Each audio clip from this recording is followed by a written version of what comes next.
So I've been vegan now for 10 years, and there's something that I wish I had known 10 years ago when I made the change, which is about identity. And this is an issue I think is really important for us as vegans and important for anyone who cares deeply about something.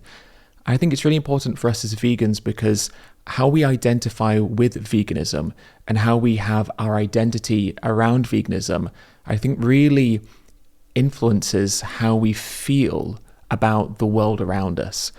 And I suppose what I mean by that is when I first went vegan, I was so passionate about it, and it became so all-consuming in terms of that passion and in terms of that outrage I had around the issue of animal exploitation, that the vegan thing, so to speak, came to define who I was.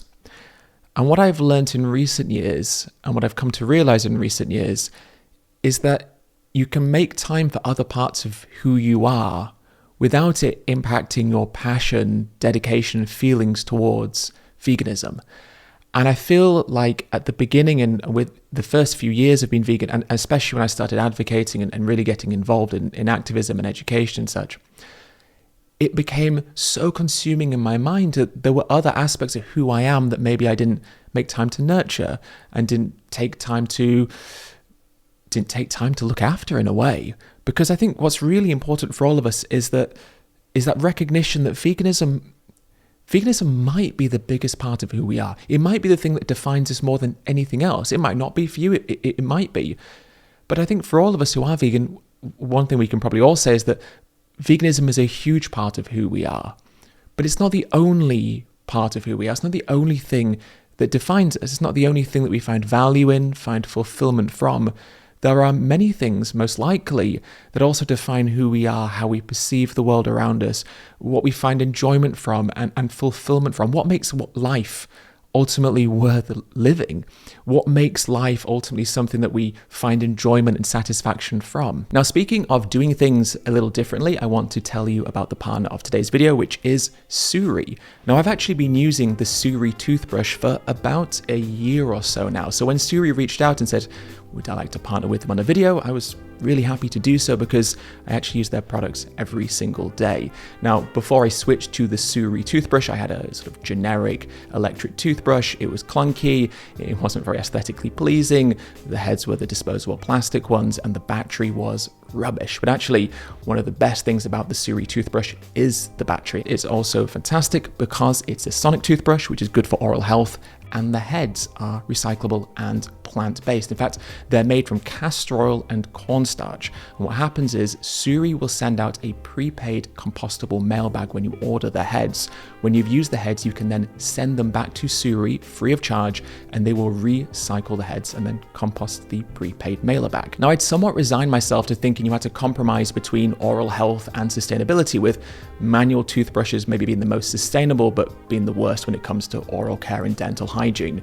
But the Suri means you don't have to compromise. You can get the best clean for your teeth while also making the sustainable choice with your oral care products as well. And you can also get a travel case. And the travel case, as well as being really stylish, also comes with a UVC light inside.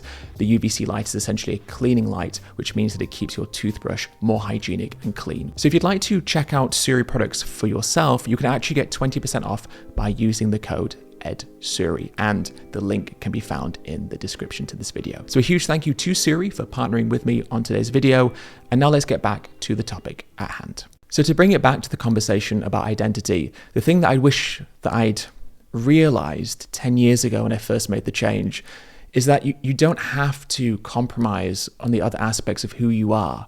And actually doing so comes at a detriment to yourself and probably the long-term sustainability of you being an activist or an advocate or a person who spends time trying to convince people of the merits of no longer exploiting animals. I think sometimes we can feel guilty if we nurture other aspects of who we are, because I think in doing so, we worry that we might be devaluing or reducing the perceived severity of animal exploitation in our mind and in our actions. And I really think that's a very harmful way of thinking about it. And I say that because of past experience.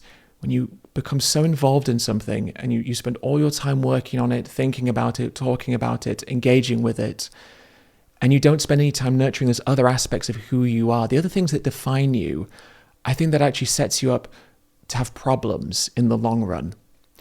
Because we all need space away from the heavy issues that exist in the world. And my word, there are a number of heavy issues that exist in the world, this being one of them. We all need mental space and physical space away from these things.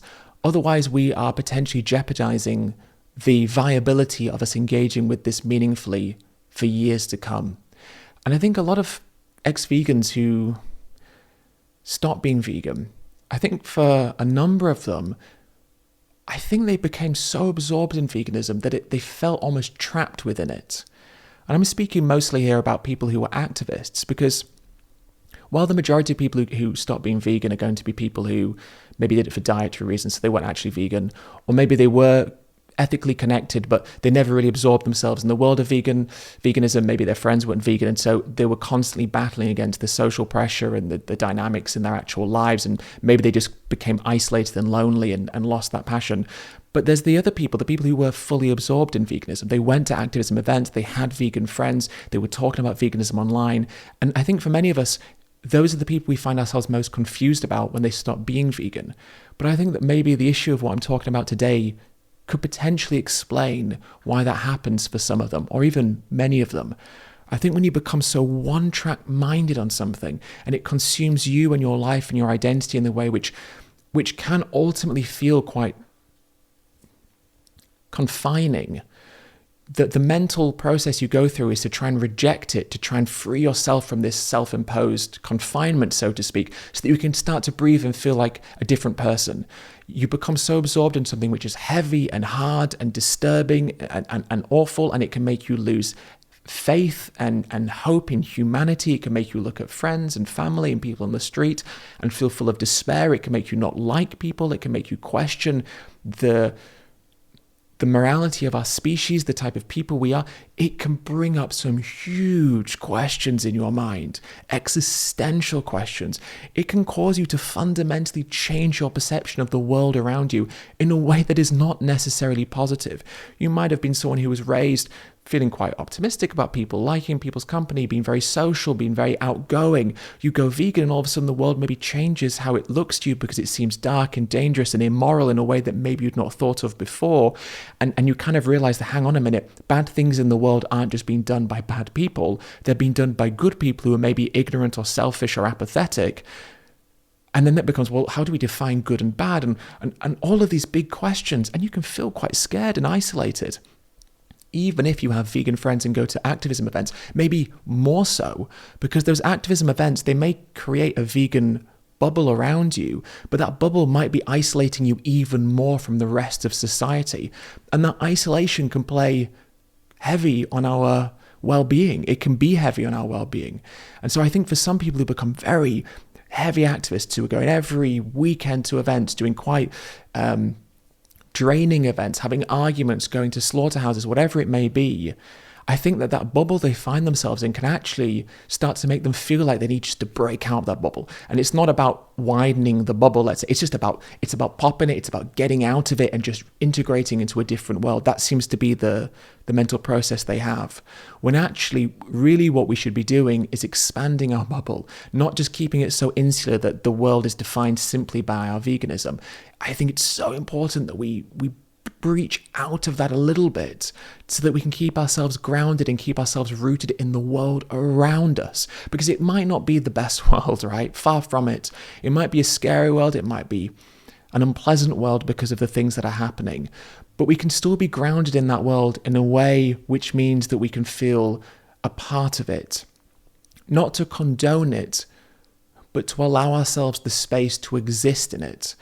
And we have to exist in it. That's not something that's negotiable. We have to find a way to exist in this world, because without doing so, we're going to encounter problems. And the thing that I realized, and maybe this isn't something that you've ever had a problem with. Maybe you're listening to me and you're thinking, this seems fairly obvious. We need to make sure that we make time for other things in our lives. So maybe this doesn't necessarily resonate with you in the way that it's resonated with me, but maybe it does. I realized that there is more to me than just veganism.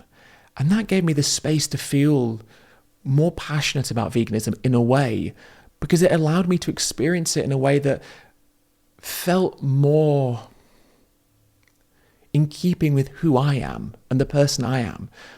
So if you like going to gigs, you like going to shows, you like going to nightclubs, you like a certain genre of music, maybe you like going to the cinema, maybe you have a hobby, and it could be any hobby. It could be from playing sports to collecting something to whatever it might be, playing video games, making music, writing, whatever it might be.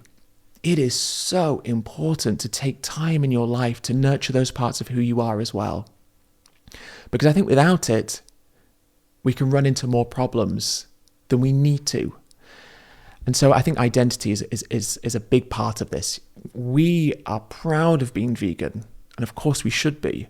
But there are other things that we can feel pride in ourselves about, other accomplishments, other life-enriching pursuits, other lifestyle choices, other mentality shifts, other mindsets. There are other things that define who we are and define the experience of life that we're living. And I think that to fully reap the benefits of veganism, we have to make time for those things as well, because in doing so, I think we can create a better relationship with our veganism and with our advocacy.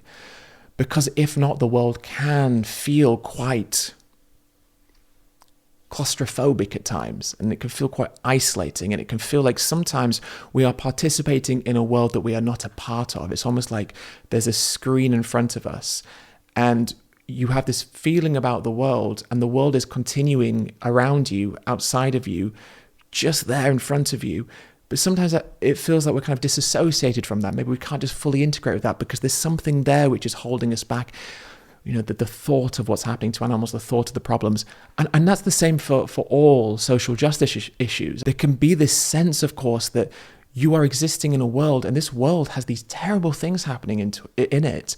And you're kind of like participating in this absurdity in a way, but we're supposed to continue existing in this world where people are continuing about their daily lives, but there are all of these things happening which are terrible, and it just feels so weird. And I think for me, I sometimes have judged, and I've looked at the world happening around me, and I've thought, how can these people be acting this way? How can these people be enjoying their life? How can people be finding fulfillment from life when there are these terrible things happening? And it's been isolating for me. And making time to listen to music, to watch films that aren't vegan documentaries always, making time to do things that are also a part of who I am has allowed me to better exist in a world where, yes, if I stop and think about it, I go, what is going on? Like, the world is continuing, but there's genocide, and there's murder, and there's war, and there's starvation, and there's animal suffering and cruelty and exploitation. There's degradation, and there's poverty, and gosh. But we have to exist in a world, even if it feels absurd, because if we don't find a way to exist in that absurdity, I think we impact our ability to sustainably embody the change that we want to see. And I think part of that is nurturing other aspects of who we are. I think that's probably all there is really to say. I mean, I'd love to know what you think about this, and if you've encountered similar things to me, where you've reached points in your life or in your veganism where you've gone, hang on a minute, what else is there? What else do I enjoy? Because we had all these passions, all these things that we've enjoyed throughout our lives, and we shouldn't feel guilty for embracing those things as well. So I'd love to know what you think. Those are some sort of personal, honest thoughts that I've had. And I feel like if at the beginning of my veganism I'd connected with that more, I'd have felt less guilty, and I'd have felt less of a heaviness at times, and I'd have felt more capable, maybe more confident perhaps. Because another thing is about remaining hopeful and optimistic, and I know it can seem ridiculous to be optimistic in this world right now, but I think it is hope and optimism which gives us the drive to keep on going day by day and not to sink into apathy and isolation. And I think participating in the world, even if it is absurd at times, participating in the world and finding fulfillment from other things that define who we are is a way that we can feel more hope and optimism. So I hope that makes sense. Anyway, let me know what you think. I would really love to know, but I've just been thinking about it and I want to share some thoughts with you. So there we go. Anyway, that brings me to the end of this video. Thank you so much for watching. And of course, a huge thank you to Suri for partnering with me on today's video. All right then, I look forward to speaking to all of you in the next video.